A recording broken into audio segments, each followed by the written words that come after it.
Hi, I'm David Coatney with Sleek Web Marketing, and today I would like to talk about things you need to be aware of when you're looking to upgrade your site and switch website providers. What that transition period looks like really depends upon the old web developer and how willing they are to cooperate. Some companies will hand over the keys, give you everything you need, and help facilitate a smooth transition. Others will make your life a living hell.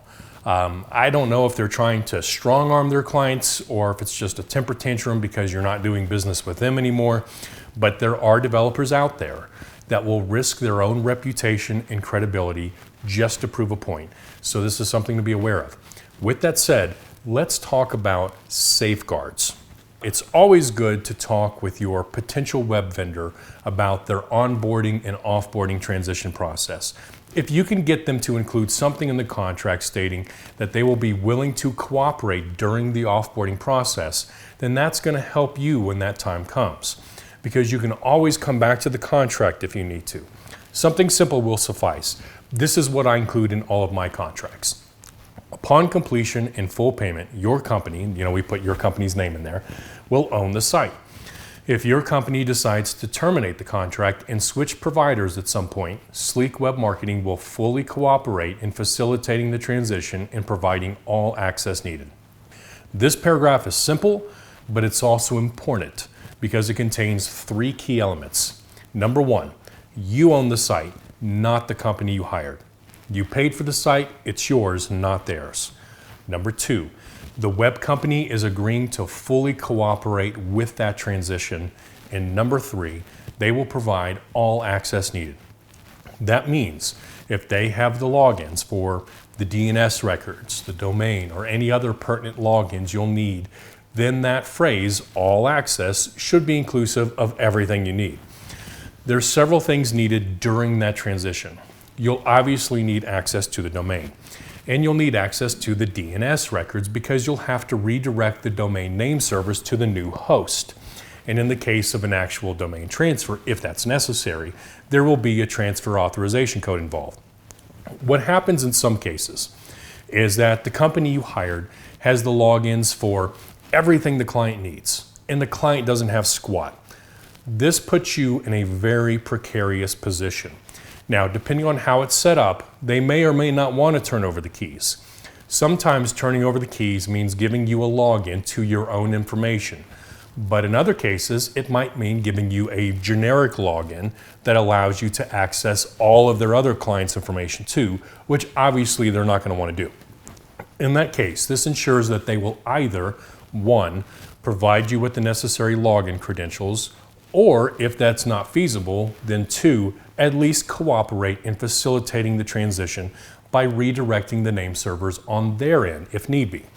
With that said, if they own the domain, you're going to want to have that transferred over to you, and there is a process for that. The ideal situation is to have that conversation from the start to make sure you're going to own your own domain from the beginning. You need the ability to lock them out, not the other way around. For the majority of clients, this probably won't be an issue because they bought their domain when they first set their business up or first launched their site. Now, let's take a moment to talk about notifying your old vendor that you're switching companies. When is the best time to give them the heads up? First of all, you need to be aware of what's in your contract with them if you have a contract. The most standard practice is a 30-day notice, which means you might be on the hook for an extra month at that point. But every contract is different, so you'll definitely want to read that. As a general rule of thumb though, I wouldn't recommend telling your current designer that you're switching companies until you already have the new site built and ready to launch. Because if you do it before you built the site, then you could find yourself without a website for the next month or however long it takes. I've seen companies pull the plug before.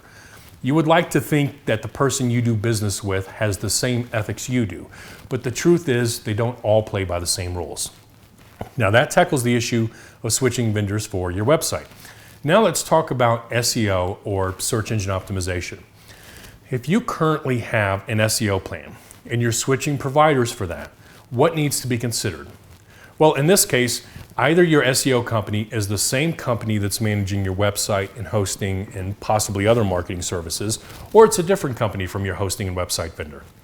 If it's the same company and you're just canceling SEO but keeping other services, then you probably don't have to worry about anything because it's unlikely they'll want to do anything to salvage the relationship they still have with you.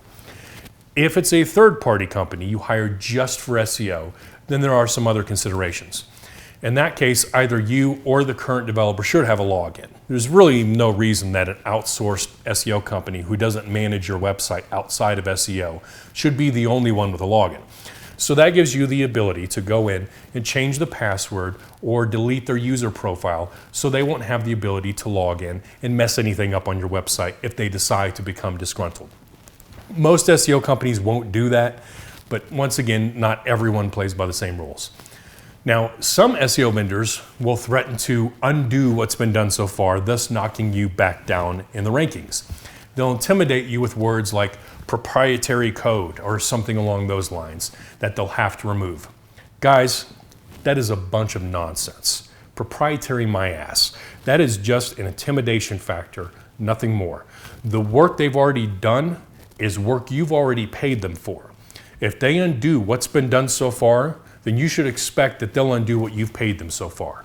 Your future doing business with them should affect future work, not past work already purchased and delivered. Some people in this industry will defend those types of tactics, but that is absolute garbage. The truth is, there's no reason for that and it's unethical. It's a way to try to strong-arm the client into forced retention. It's essentially a shakedown.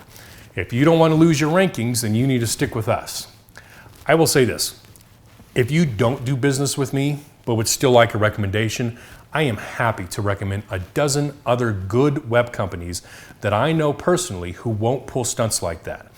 I work with other web companies, it's a community, and the ethical ones want to see other like-minded businesses succeed because there are far too many giving the rest of the industry a bad name.